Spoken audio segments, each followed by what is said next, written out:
Selamat datang di channel Pemuja Malam. Jangan lupa like, share, and subscribe ya. Terima kasih.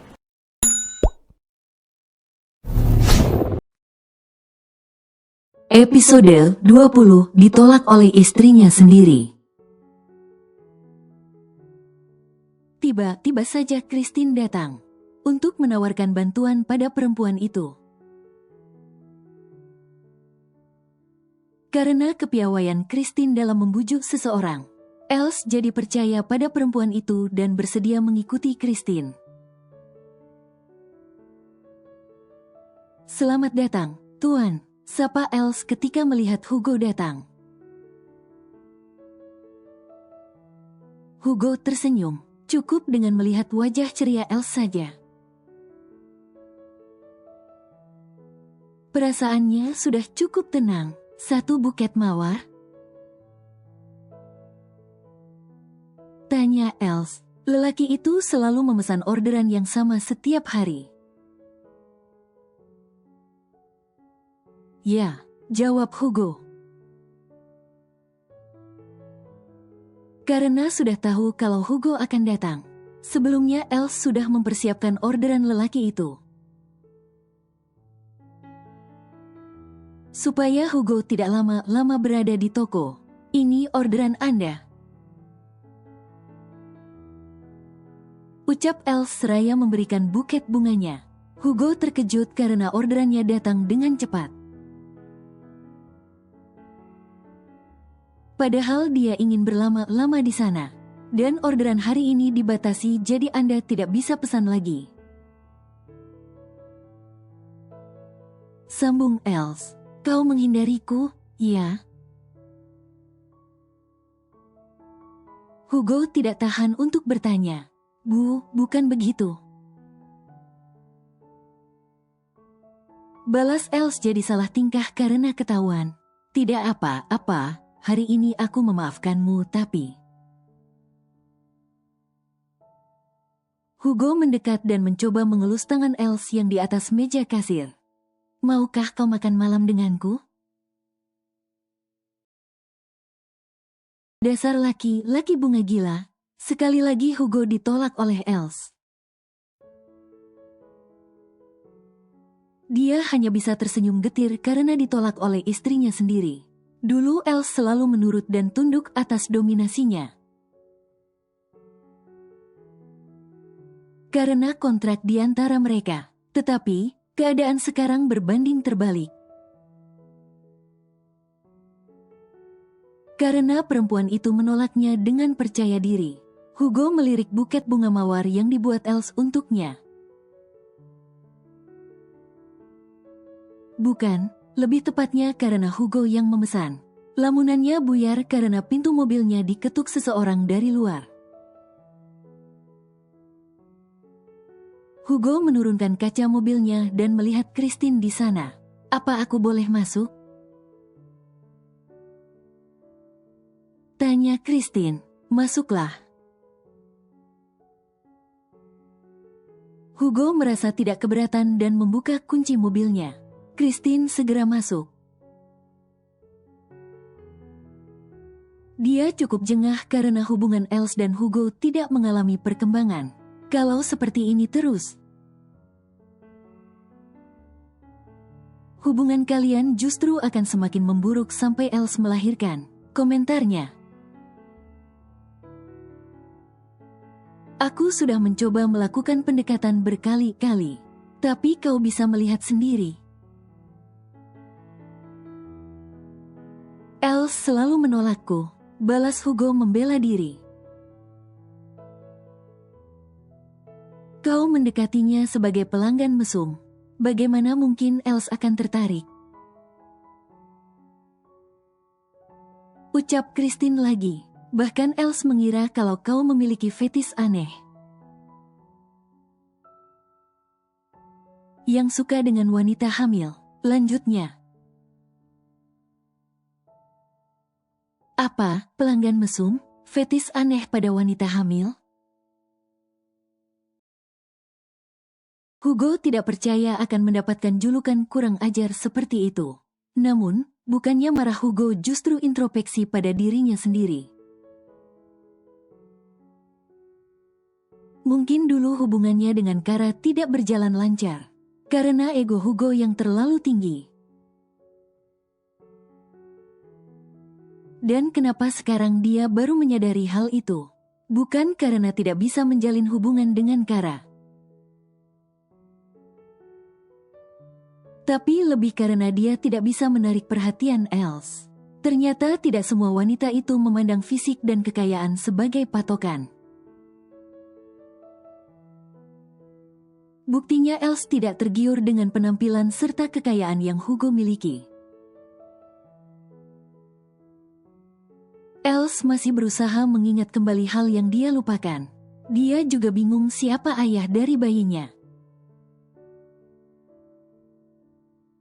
Jadi memang sulit bagi Els menerima laki-laki di saat kondisi dirinya seperti itu. Ucap Christine, tapi aku adalah ayah dari bayinya. Dan sialnya aku tidak bisa mengatakan itu, balas Hugo frustasi. Pelan-pelan saja, mungkin aku bisa membantu. Christine menawarkan diri. Hari itu saat pulang kerja, Christine beralasan ada urusan mendadak jadi tidak bisa menemani Els. Kau bisa pulang sendirian, bukan? Tanya Christine. Tentu saja, aku akan pulang dan membuat makan malam, jawab Els. Kalau begitu, sampai jumpa di rumah, ucap Christine.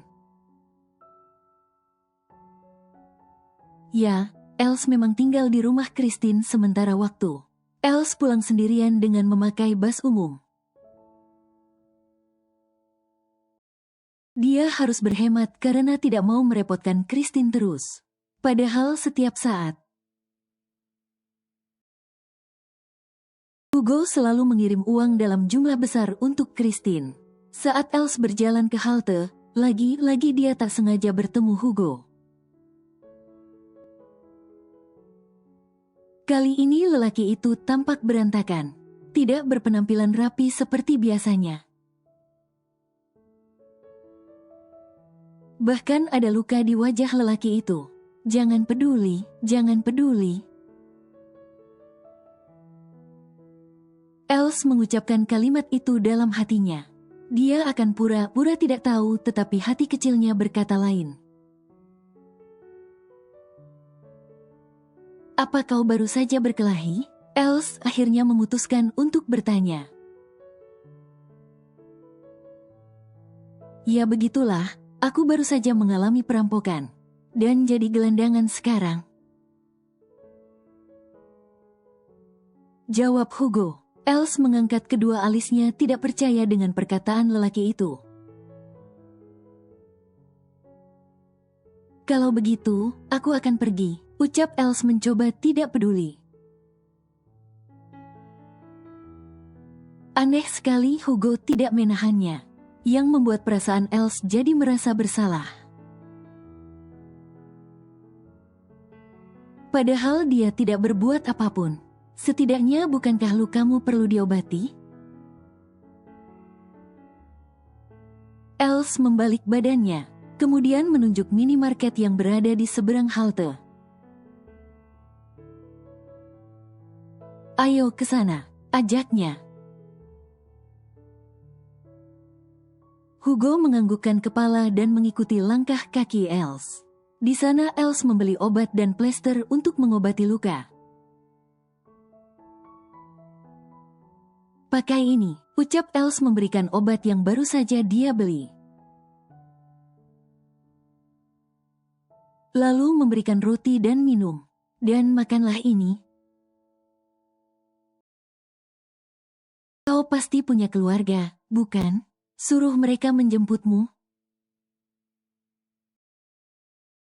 Ponselku dirampok, bagaimana caraku menghubungi mereka? Balas Hugo. Lagi pula tanganku sakit dan tidak punya tenaga lagi.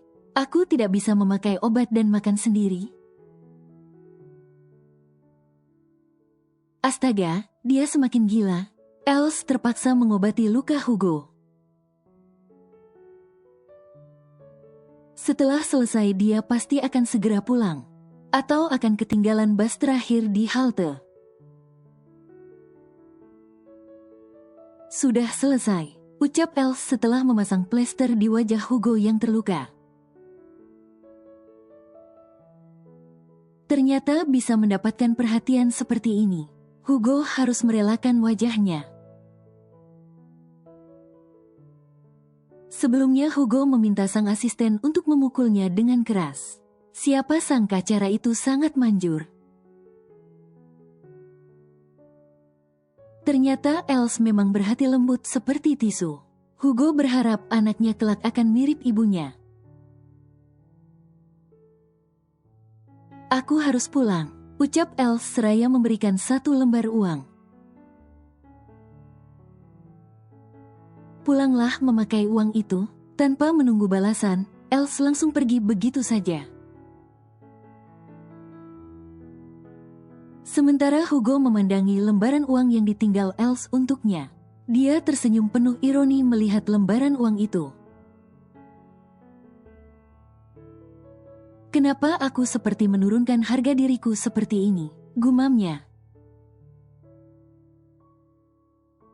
Kemudian dia melihat Els yang sudah naik bus di seberang sana. Hugo segera menghubungi bodyguard yang sudah dia bayar. Cepat ikuti istriku dan pastikan dia selamat sampai tujuan, perintahnya. Baik, Tuan, balas bodyguard itu.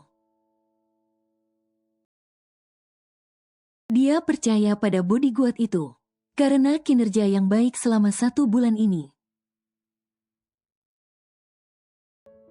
Kemudian Hugo menyenderkan punggungnya sejenak di kursi, seraya memejamkan matanya.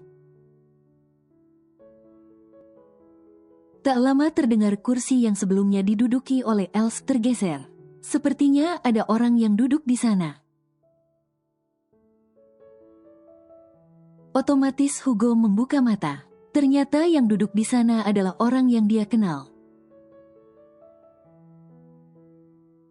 Lowell, panggilnya. Lowell duduk dengan anggun lalu menyilangkan kakinya. Kau terlihat menyedihkan. Komentar Lowell saat melihat sang kakak. Seberapa yang kau lihat? Tanya Hugo penuh selidik. Hanya sedikit. Suami yang rela babak belur dan ditolak istrinya sendiri. Yang paling parah dia menerima 1 lembar uang. Jawab Lowell seraya melirik lembaran uang yang ditinggalkan oleh Els. Uang itu masih berada di atas meja. Buru-buru Hugo mengambil dan menyimpannya. Tenang saja, aku tidak tertarik dengan uang itu. Tambah Lowell yang melihat respon sang kakak. Sudahlah, aku bisa menyelesaikan masalah ini sendiri. Ucap Hugo. Dia tidak mau membicarakan tentang Els lebih jauh. Kau yakin? Tanya Lowell tidak percaya. Apa kau masih ingin merebut Els dariku? Hugo jadi curiga. Lowell menaikkan kedua bahunya. Aku sudah melupakan keinginan itu. Aku hanya ingin melakukan sesuatu sebelum pergi. Pergi, apa maksudnya? Hugo tidak mengerti. Sebentar lagi Mark dan Marvel akan lulus sekolah. Mereka memutuskan untuk kuliah di luar negeri. Aku sepertinya juga ingin melanjutkan pendidikan. Dan pergi dari mansion. Jelas Lowell. Hugo sangat terkejut mendengar keputusan adik-adiknya. Dia kembali merasa bersalah. Karena ulahnya dan Riftan, mereka jadi terkena imbasnya. Jangan merasa bersalah, ini keputusan kami. Dan tidak ada sangkut pautnya dengan kematian ibu, lanjut Lowell. Tapi, tetap saja aku sudah gagal menjadi seorang kakak, balas Hugo. Lowell menggelengkan kepalanya. Dia tersenyum karena memang sudah tidak menyalahkan siapa-siapa lagi. Itu adalah keputusan ibu. Mungkin sekarang ibu sudah bertemu ayah. Ibu selama ini hanya melanjutkan hidup demi kita lalu mati demi cucunya. Jadi tidak ada yang gagal, ucap Lowell. Kadang aku merasa kalau kau yang pantas menjadi kakak di keluarga kita, ungkap Hugo jadi malu. Manusia tidak akan pernah belajar kalau tidak memiliki kesalahan. Anggap saja ini pembelajaran untuk kita semua. Lowell tidak mau dianggap lebih dewasa. Hugo sepertinya tidak bisa menahan adik-adiknya. Jadi dia akan membiarkan mereka memilih jalannya sendiri. Apa kita bisa makan malam bersama sebelum kalian benar-benar pergi? Tanya Hugo. Malam itu, meja makan yang biasanya kosong, kembali terisi lagi. Hugo duduk di kursi utama yang biasanya Nyonya Claudia duduki. Lelaki itu menatap adik-adiknya satu persatu.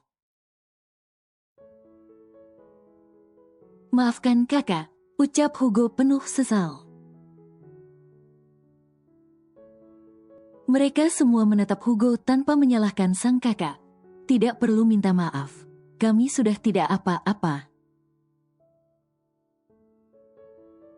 Balas Mark, ya, ibu selalu ada di hati kami.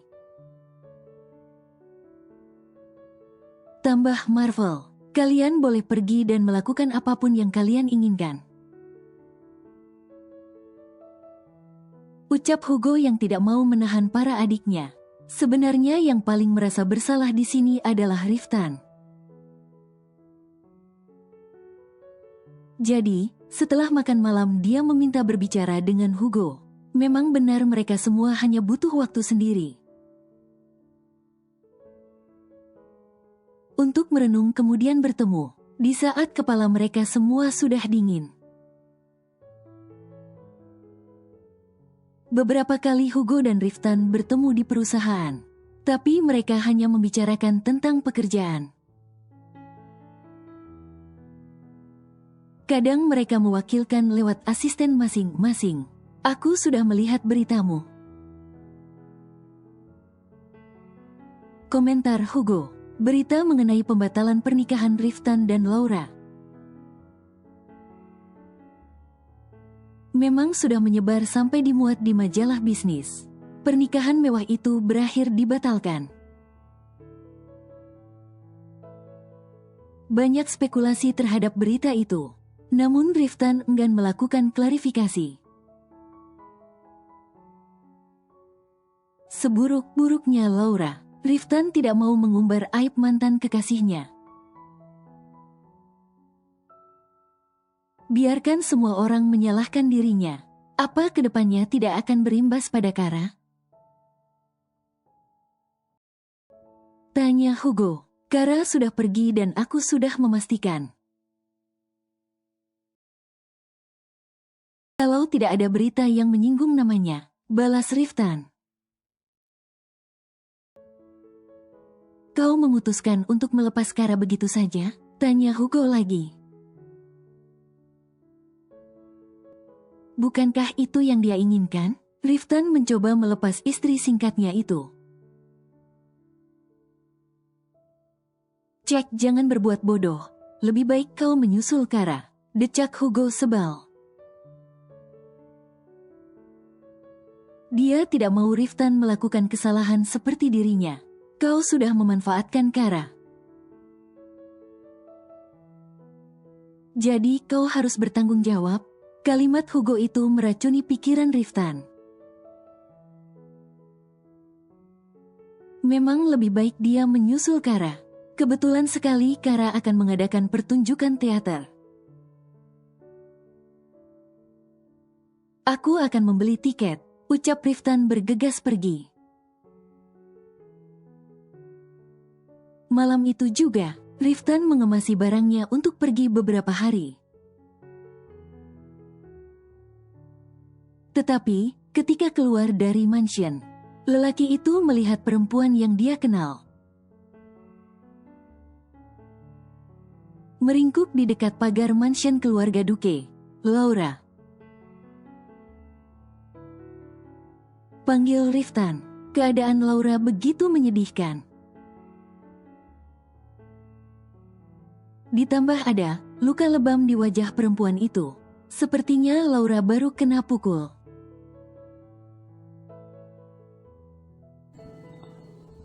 Bersambung.